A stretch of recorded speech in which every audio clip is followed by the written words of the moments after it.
Et maintenant, je suis avec Marie. On switch en français, qu'est-ce que ça fait plaisir. Et, bonjour Marie Rougier. Donc Marie, déjà ça me fait plaisir de te voir sur cet event. Content de te recroiser, etc. Ton sourire et tout et tout.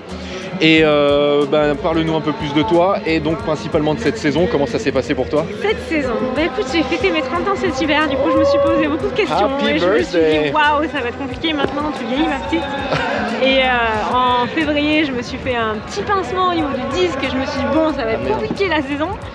Mais je sais pas faire quel miracle, j'ai récupéré de ça et je me suis pointée au LAO, du coup c'était début mai, en me disant bon, on verra, mais c'est quand même cool d'aller rider. Le setup était un peu impressionnant et finalement j'ai réussi à faire du wakeboard. J'ai pas réussi sur la compétition mais j'ai réussi à rider et du coup j'étais là waouh, en fait c'est bon, je peux rider, je suis contente. Et les événements étaient un peu compliqués pour moi cette année au début parce qu'en fait on a eu beaucoup de tirages au sort compliqués où il y a des hits, des head-to-head, des trucs qui sont pas hyper agréables à vivre, où en fait j'ai pas arrêté de tomber contre mes copines, contre forcément les favorites Claudia et Lena, tout le temps, et du coup on était là un peu, on en a marre, on aimerait bien faire des compètes où c'est plus cool. Et au fur et à mesure de la saison, il y a des trucs qui se sont alignés pour moi et j'ai fait des bons runs, des bons résultats sur la deuxième partie de l'été en me disant mais quelle chance quoi, cool. Trop bien. Donc du coup compétition c'était vraiment stylé. On a passé des bons moments sur ces bons parcs, des bons setups. Et après il y a eu aussi des bonnes choses pour moi au niveau des modules avec Unit. On a eu la deuxième série des Victress qui est sortie, donc qui a été promue au Munich Match en juin et qui a envoyé plein derrière parce qu'en fait les modules se sont vendus. Pas spoiler, mais c'est Hypnotix, et puis il y en a un qui est déjà à Turnkevel, il y en a aussi en Autriche, enfin, ça nous a fait super plaisir d'avoir ce moment, donc voilà, belle chose pour moi. On a fait des wake camps aussi, j'en ai parlé tout à l'heure avec toi, on en a parlé tous les deux. En off. Et et c'est franchement tous les côtés de la saison se passent bien. Et puis alors là, la cerise sur le gâteau, la semaine dernière, on est allé à Milan pour la compète célèbre Wake Destiny avec Red Bull Italie.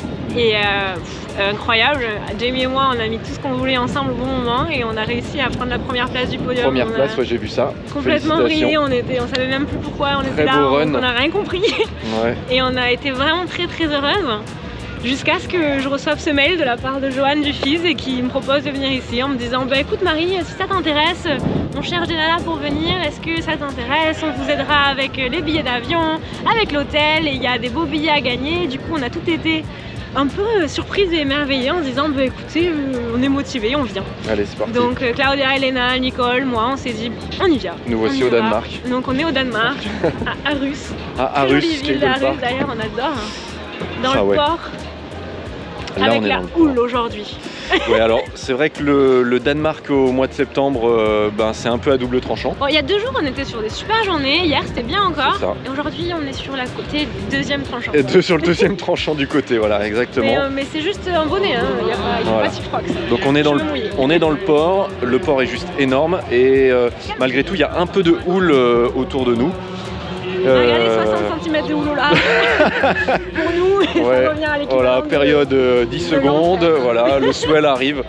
Donc c'est vrai que la ligne est tout de même un peu compliquée à rider à certains moments. Même sans les conditions qui sont pas terribles aujourd'hui, on est sur un bipool qui est tout petit, mais qui est condensé avec des modules à droite à gauche, qui sont vraiment cool, sauf que nous, forcément, quand on fait une compétition, on doit tous les prendre en même temps. C'est ça. Si on venait rider, toi et moi, demain, on ferait genre un peu celui-là, un peu celui-là, voilà, tu switches un des deux, voilà, exactement. Là, on va faire 1, 2, 3, 4, 5, 6 et repartir, et pour faire un dernier kicker, donc du coup, on en chie un peu. Mais c'est sympa comme tout. Il faut juste être un peu dans ses pompes et c'est intense dans tous les cas, donc il faut y aller. Bon, le setup est sympa. C'est vrai qu'il y a un peu de tout quand même. Hein. Ah ouais, complètement. Moi j'ai trouvé ce module-là, le ledge avec le petit kicker devant et tout. C'est sous le câble, c'est un peu technique, mais c'est rigolo comme tout. C'est cool. Et puis après, c'est des modules qu'on a quand même l'habitude de voir un peu à droite à gauche, mais en fait, ce qui fait que ce câble est particulier, c'est vraiment le rapprochement entre les modules. Ah ouais. T'as 30 mètres entre chaque, même pas 25 mètres choix. entre lequel voilà. tu veux mettre en avant et le privilégier pour un peu sauver le suivant. Exactement. Ou pas, quoi. Et puis les virages, au final, quand tu atterris d'un module, tu sais pas encore si tu as la tension pour rester debout ou pas. Exactement. Alors là, tu vas me... Moi, je l'ai pas ridé le parc, mais j'ai vu quand même, il y a des personnes qui s'arrêtent en plein milieu, tu vois, comme ça au moins tu es sûr de pouvoir reprendre ta coupe. Ça, c'est ma team. Ça, c'est ta team à toi. Ouais. Parce qu'il y en a qui coupent complètement vers l'extérieur. Mais après, par contre, tu te mets Julia. T'as vu Julia? Nicole aussi. Ouais, Nicole, elle se met des et puis des centrifuges monumentales pour ensuite aller prendre des... Avec les vagues qu'il y a aujourd'hui, c'est juste trop dangereux. Ben ouais. Mais ça a marché, elles ont fait ce qu'elles ont pu. Mais ouais, non mais si on regarde les modules là en parlant et on les voit, ils bougent en Ils bougent de ouf, ouais. Je sais pas si vous le verrez sur la GoPro parce que voilà, mais vous le re-shooterai tout à l'heure avec la bonne caméra, mais c'est vrai que les modules ils font bien 30-40 cm de houle. Parfois on voit l'entrée qui dépasse, parfois non. Voilà. Mais c'est parce que les conditions sont pas bonnes. Hier et avant-hier c'était pas comme ça. Ouais. Ça allait bien. Donc voilà, mais apparemment le temps s'améliore. Cool, bonne idée. Non, je sais pas en fait. Je dis ça pour la vidéo, tu sais, c'est le journal des bonnes nouvelles. On nous a dit qu'il y aurait plus de vent demain, ça va être c'est mieux. exactement ça. Et toi alors, et cette compétition, qu'est-ce que tu en penses? Donc pour moi, je pense que ce sera simple et pas ce que j'aurais choisi sur une autre journée. Mais par contre, les Miss là, entre Elena, Claudia et la petite Nicole, c'est super cool à voir. Ouais. Après les garçons, je vous dis pas, hein, c'est pareil. Mais chez les filles, c'est cool de voir quand le niveau monte comme ça parce qu'on a des tricks. Elena, elle se met un rail to rail en switch frontboard là-dessus avec les mêmes vagues qu'il y a maintenant. C'est quand même fou. Ouais, c'est fou. Moi, ça m'impressionne. Non, il y a Claudia qui se met des énormes KGB alors que le kicker il va comme ça. Donc respect, c'est une jolie compétition. Et pour mon run, advienne que pourra. Hein. On verra bien ce qui se passe. On croise les doigts. Ouais, voilà, si j'arrive à rester debout déjà, c'est cool. Bon, cool. Merci Marie. Et puis à très bientôt dans un débat d'idées sur plein de choses. Sur plein de choses, les grandes conversations autour d'un feu. Cool. Salut. Bye bye.